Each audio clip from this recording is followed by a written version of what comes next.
Next Door Neighbors is made possible by the support of the Nissan Foundation, the HCA Foundation, and by a grant from the Corporation for Public Broadcasting. Sunday morning in Smyrna, Tennessee. As usual, the sanctuary at All Saints Episcopal Church is filled to capacity. But that wasn't always the case. Just a few years ago, these pews were nearly empty, and so were the church coffers. The future looked bleak. We were about $1 million in debt at that time for the property. All Saints had lost most of its membership. And in early 2007, we had maybe less than 20 people at some services. And our former bishop was coming down to conduct services, and we had virtually nobody here. And so they began to talk about whether they should sell the church property or not. The small congregation may have been on the verge of losing their church, but they had not lost their faith. And the people who were here felt confident that God would enable the church to continue its mission here in Smyrna.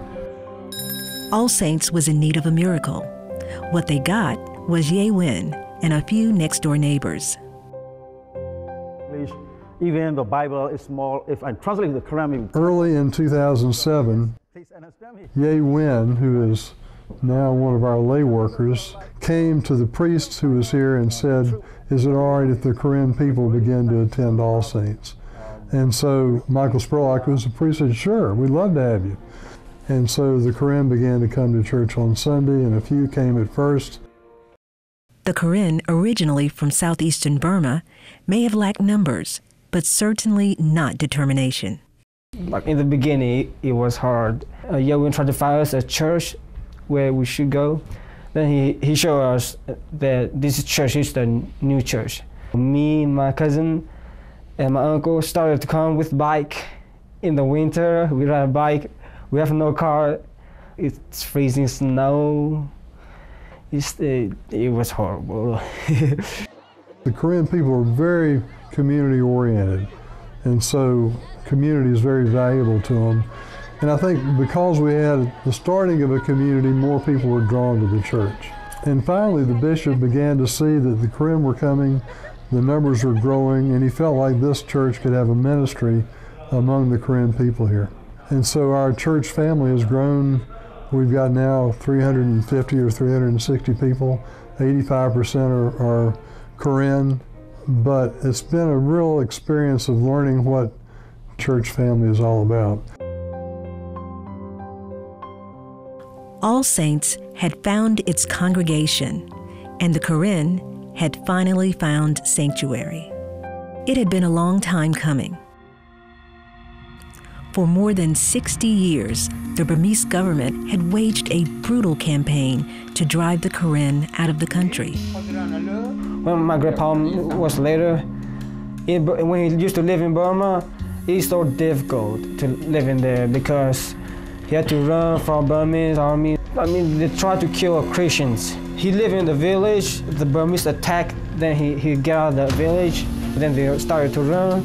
Then they looked back, the church got burned down, all the rice are burned down, all the animals they have are gone.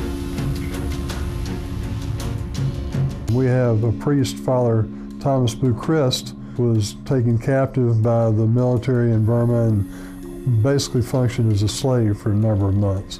And so he bears the sort of physical wounds that you get being in a position of subservience, but a lot of our people bear the scars of war, and everybody bears the scars of being in refugee camps. Many Korean have never seen their native land. Nearly 500,000 are living in refugee camps in neighboring Thailand, and more than 70,000 now call the U.S. home. As all refugees can attest, leaving a troubled country doesn't mean your troubles are over. There's a lot of difficult things for us. First thing is we don't know how to speak English. I still have problem with speaking English. I can barely spell ABC, you know what I mean? And when the teacher called my name, I can't understand my name. Fortunately, the Corinne's new church family was there to help, although Mr. Paul, who wasn't a member at the time, took a little fatherly coaxing. He says, well, I'm looking for somebody to work ESL. I said, well, I can't do anything for your church. I'm not even a Christian. He says, well, I don't want you to teach Sunday school. I want you to teach English. And that's where it started. English instruction evolved into life lessons on a number of levels. Any immigrant population can be taken advantage of. I mean, somebody charges them $700 to do a 1040 EZ, all these scams that are out there. We worked on how to apply for a job. What is DOB? What is SSN? Things that you and I understand and grow up with. Working with checking accounts and sometimes just having fun. It's just people getting together and helping each other. When we came to Tennessee, everything is better. We have job. We come to this church and meet with a lot of friends who helped me with homework.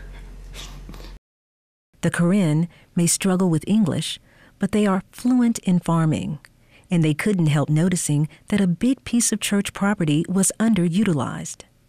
We've got 22 acres of land, and in 2009, Ye Win said, maybe what we can do is to use that land for farming. Would it be all right to try that? And so what they did is they brought the farming experience that they had and began to use Corinne farming methods here on the land.